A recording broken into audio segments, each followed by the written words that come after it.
Vous êtes CEO de Inside Secure. Mais pas chairman of the board. Oui, j'ai bien dit CEO. C'était un métier plein de dangers.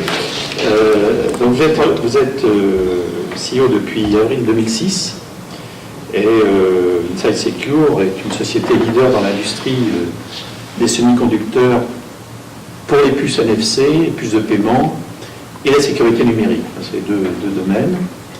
Alors, vous êtes diplômé de l'école centrale de Lille et vous avez un master en sciences économiques. Vous avez débuté votre carrière en 84 chez ST Microelectronics, des fonctions marketing et planning. Et vous avez participé en 87 au lancement de Gen+. Alors, j'ai lu Founding Employee. Oui, Founding Employee, c'est un concept particulier, c'est qu'on n'est pas fondateur, donc on n'a pas des parts.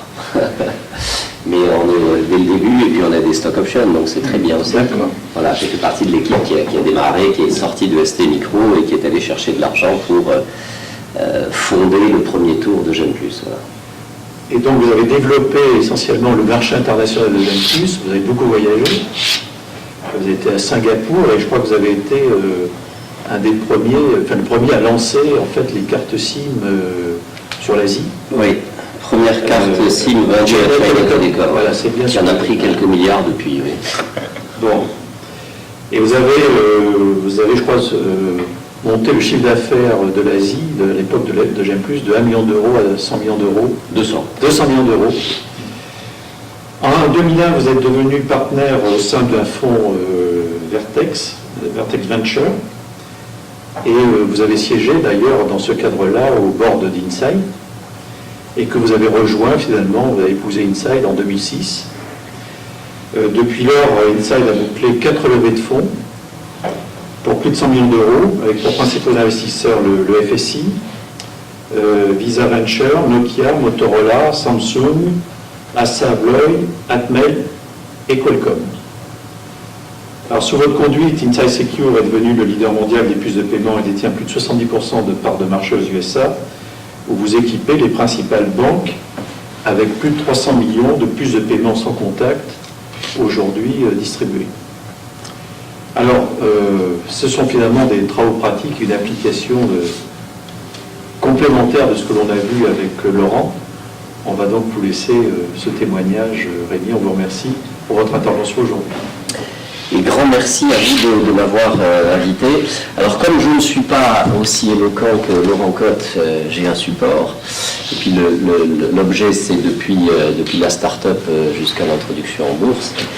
Et justement, comme vous le voyez sur ce premier slide, qui est quand même un sommet d'hypocrisie, puisque c'est le premier slide de la présentation que l'on donne aux analystes et aux investisseurs, et c'est un disclaimer qui dit que toute l'information qui va vous être donnée, qui est la présentation investisseur, c'est juste pour votre information. Ce n'est pas du tout pour vous inciter à éventuellement acheter des actions de Inside le jour où on sera listé. Que tout ce qu'il y a dans la présentation, ça peut être faux. Ce n'est pas de notre faute si jamais c'est faux. Voilà, donc, on est dans l'hypocrisie la plus totale, puisque bien évidemment le slide suivant, ça décrit ce que va être l'offre publique, qui sont les banquiers, BNP Paribas, Jefferies. Puis ça dit même que depuis le 7 juillet, on devrait être en bourse. Malheureusement, entre-temps, il s'est passé l'Espagne, la Grèce, les États-Unis et d'autres choses qui ont fait que le 21 juin, au moment où on allait prendre l'avion ou presque pour New York et pour le roadshow, on a dit il ne faut pas sortir par gros temps comme ça. Attendons de meilleurs jours. Meilleurs jours, je ne sais pas quand est-ce qu'ils vont venir. Néanmoins, parlons de Inside Secure. Donc, la vision, mission. La vision, c'est le monde dans lequel on vit. Le monde dans lequel on vit, c'est un monde dans lequel on fait plein de transactions, du matin au soir. Avec, avant, c'était du papier, puis c'était de la carte magnétique. Maintenant, de plus en plus, c'est de la carte à puce, la carte bancaire, la carte Sésame Vital. Quand je prends le métro, le pass Navigo. Quand j'arrive à mon bureau, mon badge sans contact. Donc, sans contact, ça veut dire que la puce elle est connectée à une petite antenne qui est dans le plastique et que ça permet de communiquer simplement en passant la carte sur le terminal. Et puis la vision, c'est que toutes ces cartes vont migrer sur le téléphone mobile grâce à une technologie qui s'appelle NFC, Near Field Communication. Je vais faire migrer toutes ces cartes, ma carte de contrôle d'accès, mes cartes bancaires, ma carte d'identité, etc. Notre mission dans cette vision, c'est de fournir le moteur de ces transactions sécurisées, c'est-à-dire de fournir du hard, contrairement au tropisme de Laurent, donc de fournir des puces, mais aussi de fournir tout le logiciel qu'il y a à bord, et notamment toute la partie sécurité. Je suis content de savoir que Marie est là. Par contre, bon, j'espère que... donc dans ce paysage, où en sommes-nous? La société donc a été créée en 1995, il y a déjà bien longtemps. C'est une vraie démarche d'entrepreneuriat. Ce sont cinq ingénieurs qui quittent J'aime Plus, avec pour simplement l'idée que la carte à puce c'est génial. 95, c'est encore le début de l'expansion de la carte à puce. Donc l'idée que la carte à puce c'est génial, mais que le futur c'est la carte à puce sans contact, qui à ce moment-là n'existait que sous forme de prototype. Donc ils partent avec une idée, ils trouvent du financement Roséo, des business angels, comme on l'a expliqué, et Vogue la galère, mais ça a été vraiment la galère au début. J'y reviendrai. Aujourd'hui, à peu près 400 employés, la moitié en France, la moitié dans le reste du monde, avec des filiales partout en Asie, aux États-Unis. Revenu de 78 millions de dollars l'an dernier, mais pro forma 147 millions de dollars, ça veut dire qu'on a fait une acquisition importante. On a fait l'acquisition d'une division de Atmel, société de semi-conducteurs, qui faisait des puces pour carte à puce. Et donc, à peu près 150 millions de dollars si on avait été ensemble toute l'année dernière. Une croissance de notre revenu de l'ordre de 35%. Et on a un certain nombre d'attributs qui sont autant de différenciateurs. On est 100% fabless, c'est-à-dire que nos 400 ingénieurs, c'est de la R&D et du marketing et du business development. On s'appuie sur les grandes fonderies à Taïwan, à Singapour, pour réaliser les puces dont on donne le design. Et grâce à ça, on a une grande flexibilité d'opération, 400 millions de puces délivrées. On est 100% dédié au marché de la sécurité et des transactions sécurisées. On ne fait pas comme ST Micro ou Infineon de l'automobile le matin et de la télévision l'après-midi. On ne fait que ça. Parce que ça fait 16 ans qu'on existe, on a une très forte IP, un énorme portefeuille de brevets dans nos domaines. Et enfin, et probablement le plus important, surtout quand on fait du semi-conducteur, mais dans n'importe quel domaine de technologie, il faut se poser la question, est-ce qu'il y a quelqu'un en Inde, en Chine ou en Silicon Valley qui peut faire la même chose que moi, ou peut-être pas aussi bien, mais à peu près la même chose que moi en 2 ou 3 ans, et qui le fera 50% moins cher? Bon. Et il faut s'assurer qu'on a des différenciateurs importants. Donc dans notre cas, c'est l'expertise dans ces puces sans contact.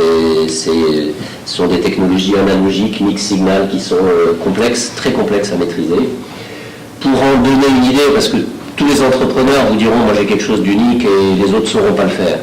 La meilleure preuve, c'est que NFC, Laurent le sait bien, ça a été inventé en 2002 officiellement, c'est depuis 2004 que la technologie a commencé à être essayée autour du monde. C'est depuis 5 ans prédit comme étant the next big thing dans le téléphone. Et si vous regardez autour du monde, il n'y a pas une seule société pour le développement de puces NFC qui a reçu de l'argent du venture capital. Chaque fois qu'il y a eu une next big thing qui s'appelait Bluetooth, caméra, GPS, Wi-Fi, il y avait 15 sociétés à Boston, Cambridge, Grenoble, Munich, Tel Aviv qui ont reçu de l'argent du venture capital pour développer cette technologie. Dans le cas de NFC, il n'y en a pas eu. Ça veut bien dire qu'il n'y a pas beaucoup d'équipes qui ont cette expertise. Deuxième chose, la sécurité, l'expertise dans le domaine de la sécurité, c'est aussi un domaine où il n'y a pas de société dans le Far East ou en Asie. Les spécialistes mondiaux de la sécurité, du logiciel ou de la crypto ou de la puce, ils sont essentiellement aux États-Unis, en France et en Israël. Donc voilà pourquoi on ne va pas se faire copier du jour au lendemain. Je ne rentre pas dans le détail, mais Pour développer des microprocesseurs sécurisés, il faut maîtriser beaucoup d'expertise et les mettre ensemble dans un aspect système. C'est la même chose c'est la même différence qu'il y a avec, entre quelqu'un qui construit un building commercial et quelqu'un qui construit le Pentagone. Il faut une expertise très différente. Très fort portefeuille de brevets. Pour vous dire à quel point l'innovation est dans les gènes de Inside, j'ai dit que NFC a été officiellement inventé en tant que concept en 2002 et puis c'est en 2004 que le NFC Forum s'est créé. Inside a pris le premier brevet fondamental sur la technologie NFC en 1999. Donc comme M. Jourdain qui faisait de la prose sans savoir, et ben Inside faisait du NFC sans le savoir en 1999. Ce brevet a été reconnu comme essentiel par le NFC Forum, ce qui nous a valu toutes sortes de words dans l'industrie. Le marché sur lequel nous jouons, NFC, j'en ai parlé, ce qui est important, c'est en haut à droite. 100% de croissance, ça va doubler tous les ans, maintenant que 2011 et enfin l'année du démarrage, et Dieu sait si on l'a attendu, hein, Laurent. Secure Payment, c'est facile à comprendre, ce sont les puces qui vont dans les cartes bancaires, donc votre carte à propre. Il y a une chance sur 3 pour qu'à l'intérieur de votre carte, il y ait une puce que nous faisons, ou des puces sans contact aux États-Unis. Marché en croissance également. Et la sécurité digitale, là c'est plutôt un marché qui a un thème commun, qui est comment s'assurer que la personne qui est devant moi ou qui est à l'autre bout de la ligne, ou l'objet qui est à l'autre bout de la ligne, est celui qu'il prétend être. Donc c'est une authentification forte. Et là aussi c'est un marché en très forte croissance, puisqu'il s'applique à différents segments. Je n'ai pas le droit de le dire officiellement, mais Canal+, c'est nous qui faisons la puce par exemple. Ou Sésame Vital aussi, c'est la carte Sésame Vital, c'est nous qui faisons la puce. Ce qui fait qu'on a beaucoup de grands clients partout dans le monde, à commencer par Bouygues Télécom. Bon, c'est pas le plus gros, hein, mais c'est le plus prestigieux, probablement. Certainement. Voilà, Gemalto, RIM, BlackBerry, etc. Alors, un point sur le management, c'est à peu près une grosse moitié qui vient de la carte à puce, J'aime plus, Ouverture, ST Micro, et une petite moitié qui vient d'autres industries. C'est un bon équilibre, que ce soit dans une start-up au démarrage, effectivement, il faut une équipe de fondateurs très soudée. Ensuite, quand on se développe, il faut faire rentrer du sang neuf venant d'autres industries. Actionnaires, je pense qu'il y a peu de gens dans le monde qui ont autant d'actionnaires et d'actionnaires aussi prestigieux ou qui ont du sens pour notre industrie. Côté investisseurs financiers, on a des investisseurs de partout dans le monde, et c'est très précieux parce qu'avoir Vertex en Israël, sachant qu'Israël est une des terres de la cryptographie et de la technologie RF, c'est très précieux. Avoir West Summit, qui est China Investment Corp, le fonds souverain de la Chine, vu ce qui se passe là-bas aussi, très précieux. Et puis des actionnaires stratégiques qui sont un petit peu le who is who du wireless ou de l'access control à Abloy, numéro 1 mondial, ou du monde des transactions Visa. Effectivement, c'est aussi extrêmement précieux. Le FSI, le Fonds stratégique d'investissement, qui nous a rejoint au dernier tour.